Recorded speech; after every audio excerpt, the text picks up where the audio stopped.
Olá, que a graça de Jesus esteja com você. Mais uma semana, mais uma oportunidade de continuar aqui a nossa reflexão na palavra, sendo guiados aqui pela lição da Escola Sabatina. Obrigado por você estar comigo, a sua apreciação, a sua companhia. Nós estudamos juntos, isso aqui para mim enche meu coração de alegria.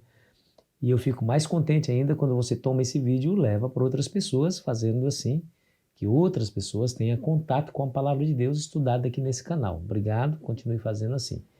E ao final, não se esqueça de se inscrever e de deixar o seu gostei ou não gostei, caso não aprecie. Estamos na lição 10, título da lição da semana, Os Últimos Dias. Fique comigo, vamos juntos nessa jornada.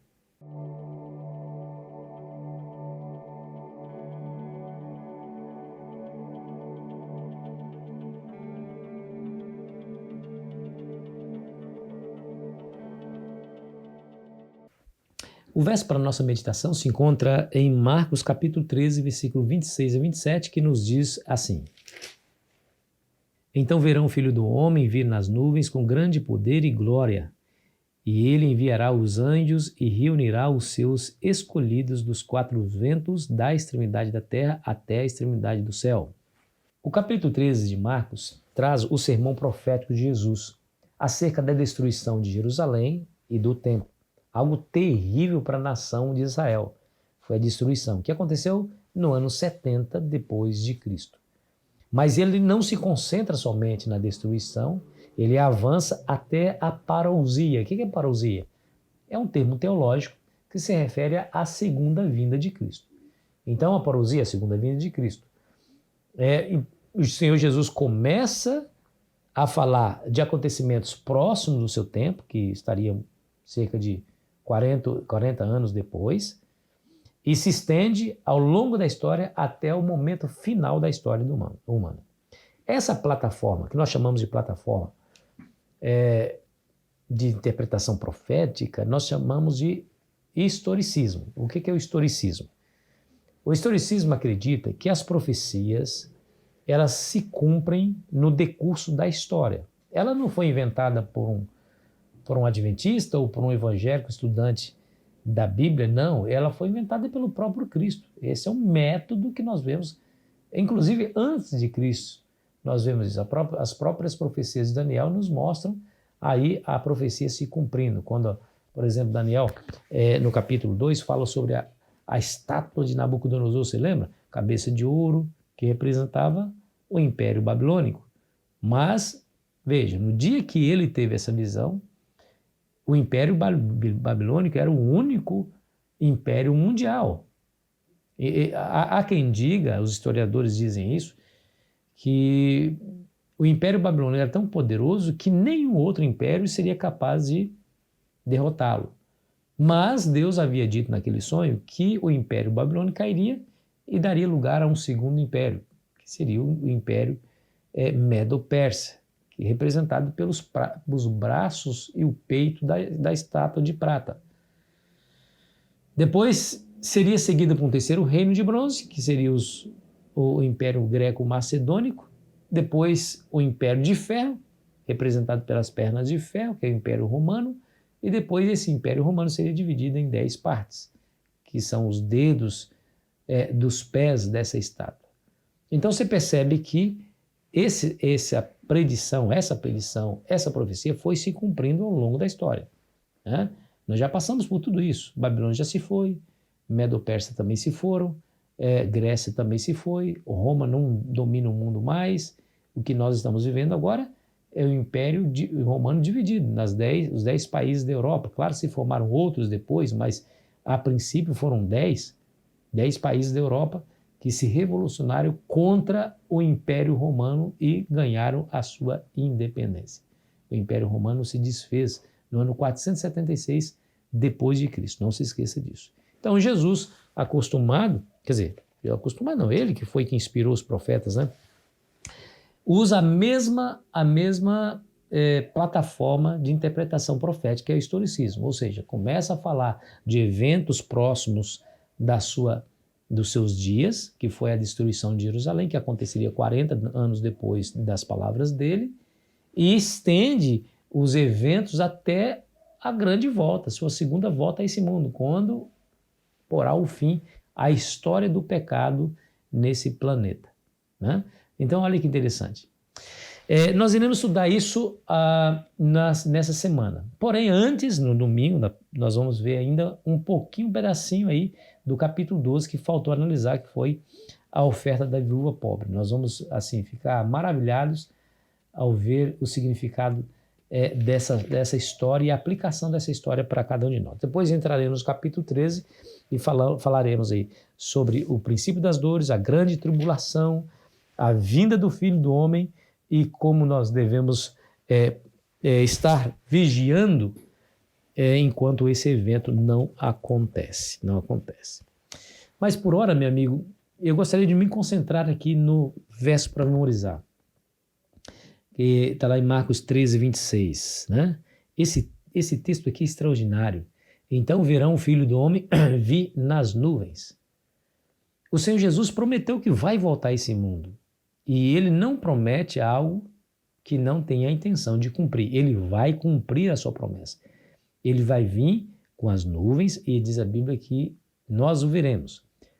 O Mateus capítulo 24 fala que todas as tribos da terra verão e se lamentarão, ou seja, todas as pessoas verão.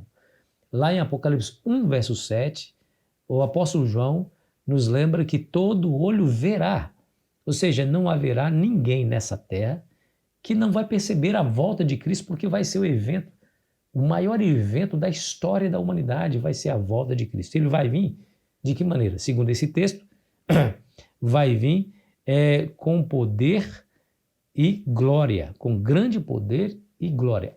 Glória significa resplendor, brilho.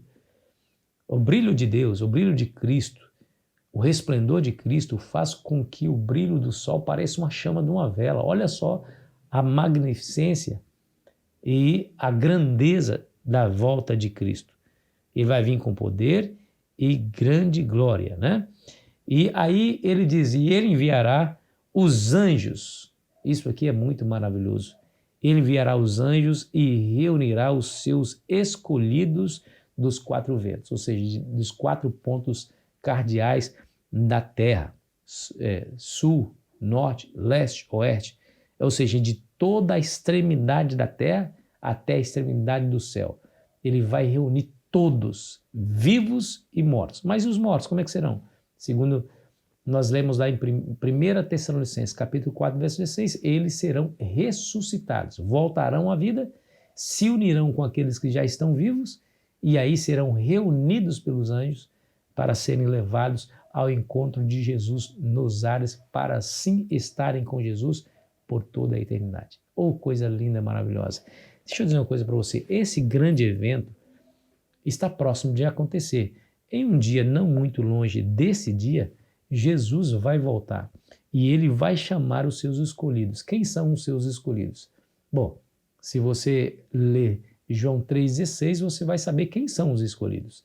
E Deus amou o mundo de tal maneira que deu seu Filho unigênito para que todo aquele que nele crê não pereça, mas tenha vida eterna. Todo aquele que nele crê. Aqueles que o aceitaram, diz a Bíblia, deu-se-lhes o poder de serem feitos filhos de Deus. Está lá em João capítulo 1.